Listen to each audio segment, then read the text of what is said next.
Hello students, कैसे हैं आप सभी। आई होप आप सभी बहुत अच्छे होंगे। तो आज के लेक्चर में दोस्तों हम बात करेंगे एक नए चैप्टर के बारे में जिसका नाम है इनडेफिनेट इंटीग्रल्स। सबसे पहले हम सीखेंगे कि इंटीग्रल्स किसे कहते हैं, फिर हम उसके बेस पे कुछ फॉर्मूलेस लिखेंगे और उससे रिलेटेड कुछ एग्जांपल्स हम डिस्कस करेंगे। तो स्टार्ट करने से पहले अगर आप हमारे चैनल पे नए हैं तो आप चैनल को ज़रूर सब्सक्राइब करिए और ज़्यादा से ज़्यादा लोगों को शेयर करिए, लाइक करिए और कमेंट करके अगर आपकी कोई भी क्वेरीज़ है तो उसको हमें बताइए कि आपको यहाँ पे कोई डाउट है, तो हम उसको पूरा 100% सॉल्व करने की कोशिश करेंगे।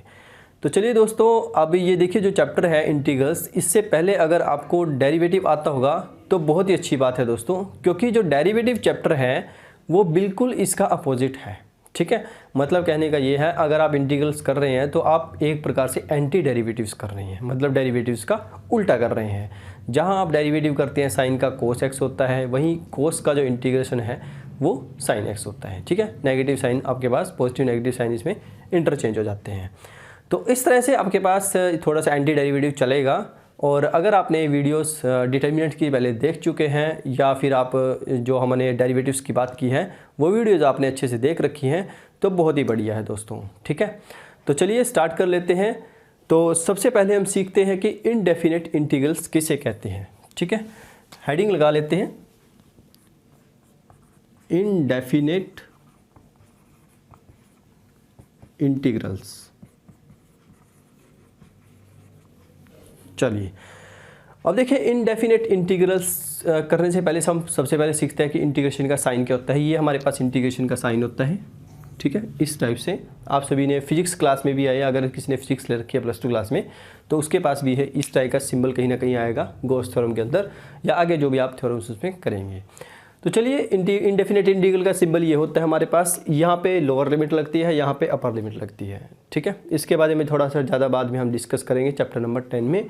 फिलहाल के लिए आप ये समझ लो कि इंटीग्रल का जो सिंबल है वो ये होता है। ठीक है, अब देखिए, सपोज करो आपके पास कोई फंक्शन है जैसे f(x) is equal to 3x + 5।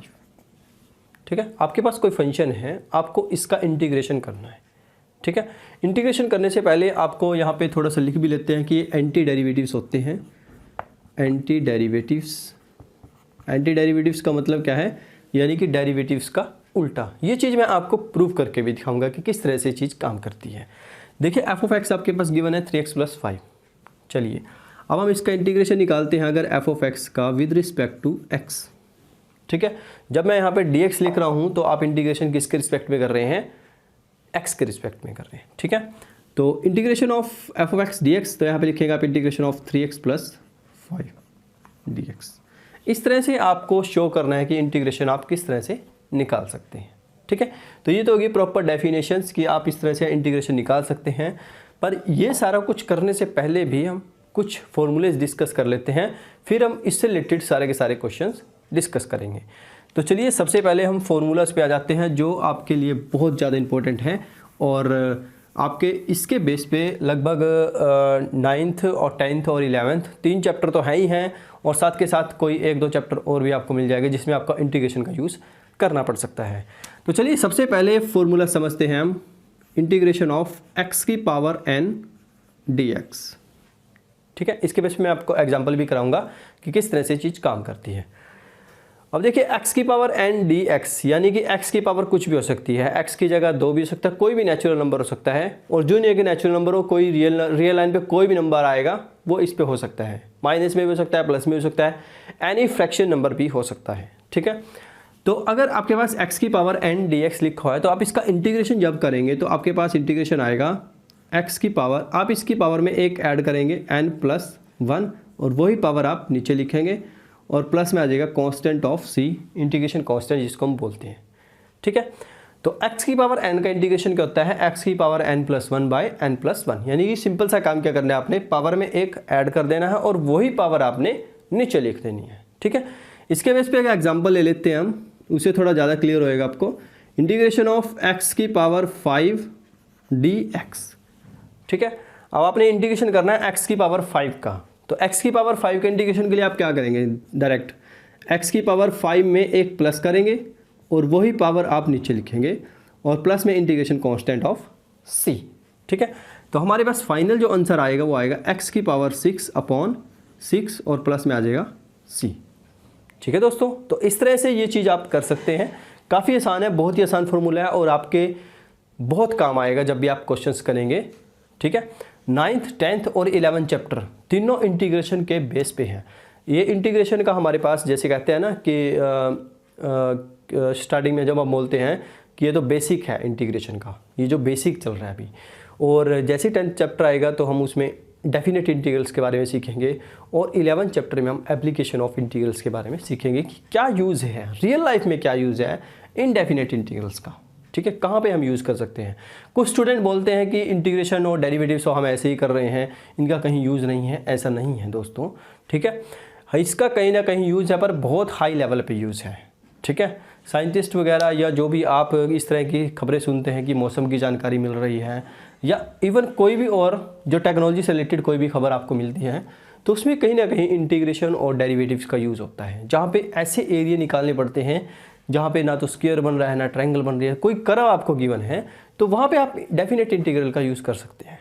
ठीक है, तभी आपके पास प्रॉपर आंसर आ जाएगा। चलिए उसके बारे में हम आगे लेक्चर में बात करेंगे। फिलहाल के लिए हमने फर्स्ट फार्मूला यहाँ पे लर्न किया और ये आपको अच्छे से आ गया होगा। सेकेंड फार्मूला क्या है हमारे पास, इंटीग्रेशन ऑफ 1/x dx। ठीक है, आपको 1/x का इंटीग्रेशन करना है।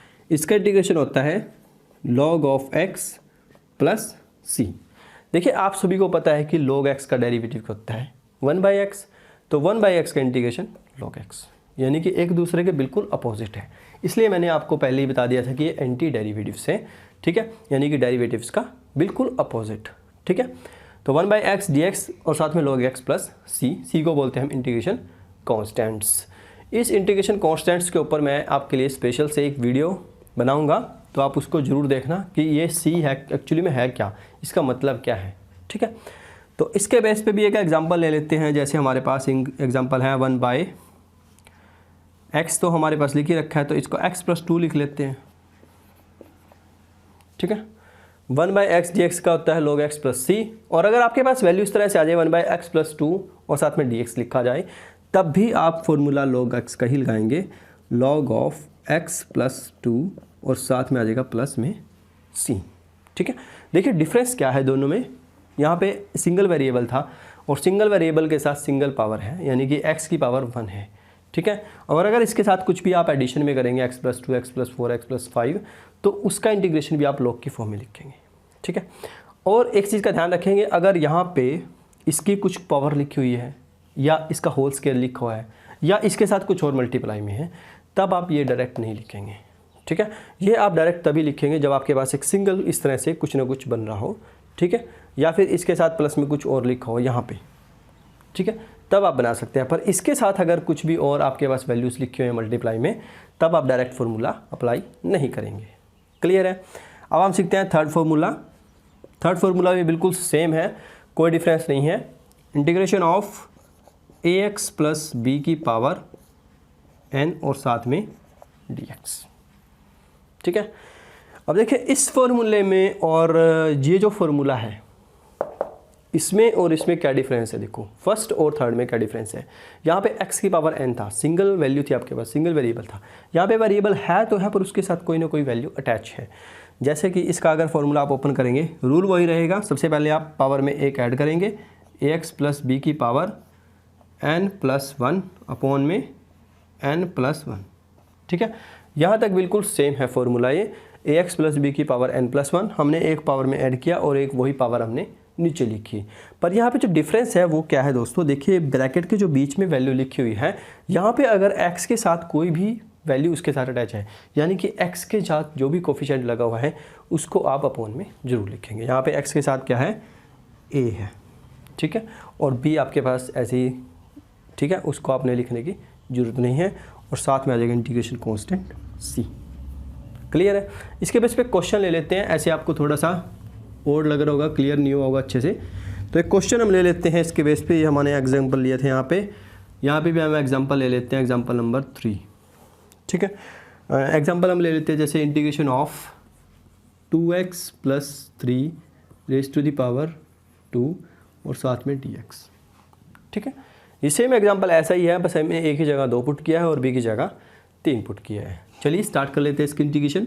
सबसे पहले हम क्या करेंगे, 2x + 3 की पावर, इसमें हम ऐड करेंगे 2 + 1 और वही पावर हम नीचे लिखेंगे 2 + 1। ठीक है, हमने पावर में एक ऐड किया, वही पावर हमने नीचे लिखी और रूल क्या कहता है, x के साथ अगर कुछ भी है वो भी आपके अब नीचे लिखेंगे। तो आपके पास फाइनल आंसर आ जाएगा 2x + 3 raise to the power 3 और नीचे आपके पास आ जाएगा 3 × 2 = 6। ठीक है, तो ये आपके पास फाइनल आंसर आ जाएगा दोस्तों। क्लियर है? तो हमने 3 फॉर्मूले अभी तक लर्न किए और बहुत ही आसानी से हमने समझा कि एक एक एग्जांपल लेके कि किस तरह के क्वेश्चंस आपके पास इसमें आएंगे और इस तरह से आपने उसको सिंप्लीफाई करना है। ठीक है, नेक्स्ट हम समझते हैं example formula number 4, integration of e⁻x dx। अब देखिए इंटीग्रेशन ऑफ e⁻x dx क्या होगा। देखिए डेरिवेटिव जो है e⁻x का, अगर आपने डेरिवेटिव्स के चैप्टर हमारे अच्छे तरीके से देख रखे होंगे तो वहाँ पे हमने डिस्कस किए थे e⁻x का डेरिवेटिव्स। तो e⁻x का डेरिवेटिव क्या होता है, e⁻x। ठीक है, सेम यहाँ पे भी इंटीग्रेशन में e⁻x का इंटीग्रेशन क्या होगा, e⁻x + c। ठीक है, तो इसके बेस पे एक एग्जांपल ले लेते हैं। ठीक है, वैसे तो अगर आपके पास e⁻x वाला ही आएगा, अगर कोई आया तो, अगर आपके पास x के साथ कुछ और भी आ जाता है, जैसे कि फॉर एग्जांपल के लिए इंटीग्रेशन ऑफ 5x dx। अब यहाँ पे x के साथ आपके पास क्या है, 5 है, यानी कि इंटीग्रेशन ऑफ e⁻ax गिवन है आपको। तो उस केस में आप क्या करेंगे, इंटीग्रेशन में आपका रूल वही रहेगा, e⁻x का इंटीग्रेशन e⁻x और x के साथ जो भी वैल्यू है वो आप नीचे लिखेंगे और साथ में प्लस c इंटीग्रेशन कॉन्स्टेंट्स। ठीक है दोस्तों, तो e⁻x का इंटीग्रेशन e⁻x + c रहेगा और e⁻x के साथ अगर कोई भी वैल्यू लिखी हुई है, यानी कि 5 या a लगा लो आप, कोई भी कांस्टेंट वैल्यू लगा लो आप, तो वो आप अपॉन में जरूर लिखेंगे और साथ में आएगा इंटीग्रेशन कांस्टेंट c। ठीक है दोस्तों, नेक्स्ट फॉर्मूला हम सीखते हैं, फॉर्मूला नंबर 5। फॉर्मूला नंबर 5 क्या कहता है, integration of sin x dx। sin x का इंटीग्रेशन क्या होता है। अब देखिए sin x का इंटीग्रेशन क्या होता है, sin x का इंटीग्रेशन होता है -k cos x + c। ठीक है, sin x का इंटीग्रेशन होता है -k cos x + c। ये सेम वैसे ही काम करता है जैसे आप cos का डेरिवेटिव निकाल लेंगे तो -k sin होता है, यहाँ पे sin का इंटीग्रेशन -k cos होता है। ठीक है, यानी कि एक दूसरे का अपोजिट साइन होते हैं। तो इसका तो आप एग्जांपल लेने की ज़रूरत भी नहीं है, अगर आप लेना चाहते हो तो ले भी सकते हैं। ठीक है, एक चीज़ आपको मैं बता देता हूँ, जैसे यहाँ पे sin x लिखा हुआ है, खाली सिंगल x लिखा हुआ है। ठीक है, अगर वैल्यू ऐसे लिखी जाए, integration of sin of 5x dx, तो उस केस में आपका इंटीग्रेशन क्या होगा। ठीक है, ये क्वेश्चन आपके पास आ सकता है इस तरीके से। तो उस केस में क्या करेंगे, साइन का इंटीग्रेशन होता है -k cos x, यानी कि cos ऑफ x, और जो x के साथ वेरिएबल है वो नीचे आएगा 5 + c। ठीक है, ये चीज़ तो आपने ध्यान रखनी है कि जो वैल्यू x के साथ आएगी वो अपॉन में ही आएगी। डेरिवेटिव की तरह आप मल्टीप्लाई में नहीं लिखेंगे। डेरिवेटिव में हम क्या करते थे, इस वैल्यू को पहले डेरिवेटिव करते थे, फिर 5x का डेरिवेटिव करते थे। 5x का डेरिवेटिव होता था 5 होता था। ठीक है, पर यहाँ पे ऐसा नहीं करेंगे। जो 5 वैल्यू लिखी हुई है, जो x के साथ कोई भी वेरिएबल लिखा हुआ है, कोई भी वैल्यू लिखी हुई है कांस्टेंट, तो उसको आप अपॉन में लिखेंगे। ठीक है दोस्तों, तो आई होप आप सभी को ये 5 फॉर्मूलेस बहुत अच्छे से समझ में आए होंगे। नेक्स्ट करते हैं हम 6 फार्मूला, इसको आप उतार लीजिए। चलिए 6 फार्मूले भी बिल्कुल सेम है, इसके बेस पे हम एग्जांपल्स भी कर रहे हैं साथ के साथ ही। चलिए फॉर्मूला नंबर 6 क्या है, अभी हमने पढ़ा है कोस साइन के बारे में, अब हम पढ़ते हैं integration of cos x dx। cos x का इंटीग्रेशन होता है sin x + c। ठीक है, यानी कि cos का इंटीग्रेशन क्या होता है, sin x। ठीक है दोस्तों, नेक्स्ट हम सीखते हैं integration of sec² x dx। sec² x का इंटीग्रेशन होता है टेंजेंट x। ठीक है, टेंजेंट x + c। और इसी तरह हम सीखते हैं 8th में secant x dot tangent x dx। इसका इंटीग्रेशन हमारे पास होता है secant x + c। Next formula number 9, integration of अब आपके पास कौन सा फॉर्मूला रह गया है, integration of cosecant square x, cosecant square x dx, इसका होता है माइनस के कॉट एक्स प्लस सी। तो ये कुछ बेसिक फार्मूले थे, हमने आपको बताए हैं, ठीक है। इसके बेस पे आपके पास एग्जाम में क्वेश्चन आएंगे और ये फार्मूले आपके लर्न होने चाहिए, ठीक है दोस्तों। चलिए अब हम कुछ क्वेश्चन डिस्कस कर लेते हैं जो इनके बेस पे हैं, ठीक है, और सीखेंगे किस तरह से उस क्वेश्चन को आप सिंप्लीफाई कर सकते हैं, कौन कौन से फार्मूले आपको लगाने होते हैं, ठीक है। इससे पहले एक फार्मूला और लिख लेते हैं, इंटीग्रेशन ऑफ, एक लास्ट फार्मूला में इसमें लिख लेते हैं, जो कई बार वैसे जो एग्ज़ाम में इसमें से क्वेश्चन नहीं आता है, फिर भी आप एक बार इसको लिख लो। इंटीग्रेशन ऑफ ए की पावर एक्स डी एक्स, इसका फार्मूला हमारे पास होता है ए की पावर एक्स अपॉन में लॉग ए प्लस सी, ठीक है। तो ये फाइनली क्या है हमारे पास, ये फार्मूला है लास्ट, ए की पावर एक्स इंटीग्रेशन ऑफ ए की पावर एक्स अपॉन लॉग ए प्लस सी।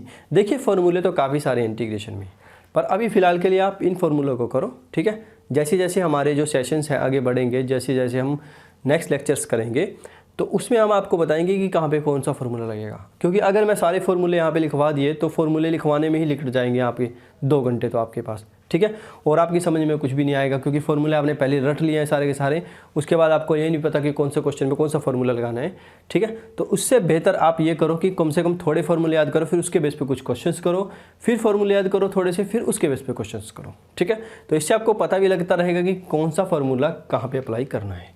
चलिए अब इसके बेस पे अगर एग्जांपल लेना है तो आप एग्जांपल ले सकते हैं। एग्जांपल ले लेते हैं इसके बेस पे, इंटीग्रेशन ऑफ 2 की पावर x dx, ठीक है। ए यहाँ पे कांस्टेंट है, ए की जगह पे आप कुछ भी लिख सकते हैं, कोई भी नेचुरल नंबर ले सकते हैं। 2 की पावर x dx, तो फॉर्मूला क्या कहते हैं हमारे पास, 2 की पावर x एच टी रहेगा, अपॉन में आ जाएगा लॉग ऑफ 2 प्लस सी, ठीक है। बहुत ही रेयर चांस है कि इस तरह का कोई फॉर्मूला आपके पास एग्जाम में आए, ठीक है, पर अगर आएगा तो ऑप्शन टाइम में या 1 नंबर में, इससे ज़्यादा क्वेश्चन इसमें से नहीं पूछा जाएगा, ठीक है दोस्तों। तो चलिए ये थी हमने फार्मूलेस की बात, जो बहुत इंपॉर्टेंट थे आपके एग्जाम पॉइंट ऑफ व्यू से। आई होप आप सभी को ये लेक्चर बहुत पसंद आया होगा। इसे नेक्स्ट लेक्चर में हम दोस्तों बात करेंगे इससे रिलेटेड कुछ इंपॉर्टेंट क्वेश्चंस के बारे में। आप बने रहिए हमारे साथ और वीडियो को लाइक और शेयर और कमेंट्स करके ज़रूर बताएं, और अगर आप चैनल पे नए हैं तो प्लीज़ चैनल को सब्सक्राइब जरूर करें। तो पढ़ाई करते रहिए दोस्तों, ऑल द वेरी बेस्ट।